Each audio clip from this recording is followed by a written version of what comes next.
our favorite segment because this is the segment where we get to involve the fans a little bit and they get to pose some questions for you, Coach. So let's get these questions answered.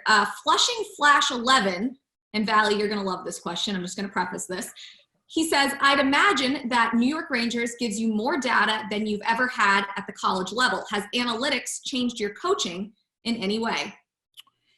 A little bit. Obviously, he's dead on. There's a lot more information that we have at this level than you do at the collegiate level. You just have so many more resources and just, you know, like I said last time, though, you've got to balance that information because sometimes it can steer you in the wrong direction. But sometimes I don't believe the analytics, so I do try to dig a little bit deeper, and I'm proven wrong.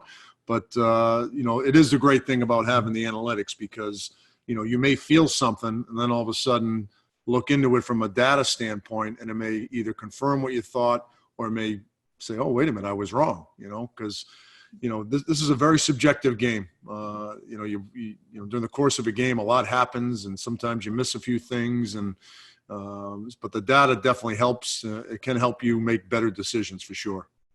But Coach, you still do your own stuff too. I mean, I'll go back to the time when we had John Tortorella as our coach, and one of our guys was a real heavy minus by the NHL standards. But John, he had, if you were an offensive contributor on a play, give you a plus, and if you were the primary offender on a play against, you got a minus.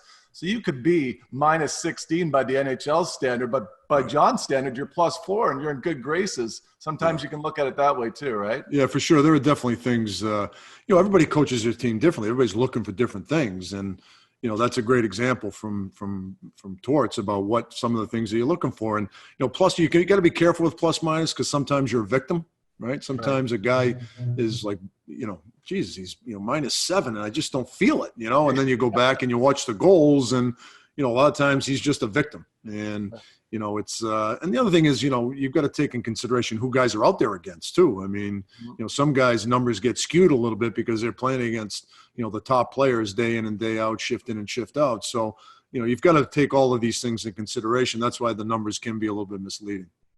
Absolutely. And I got one here from @Michael. How do you consult with Benoit Allaire about what goalie you're going to play before any given night?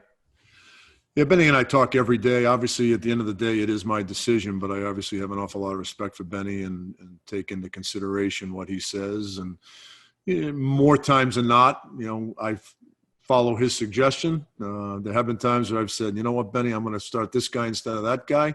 But you know, obviously we're very fortunate to have Benny, and he's done an unbelievable job for a long, long time here.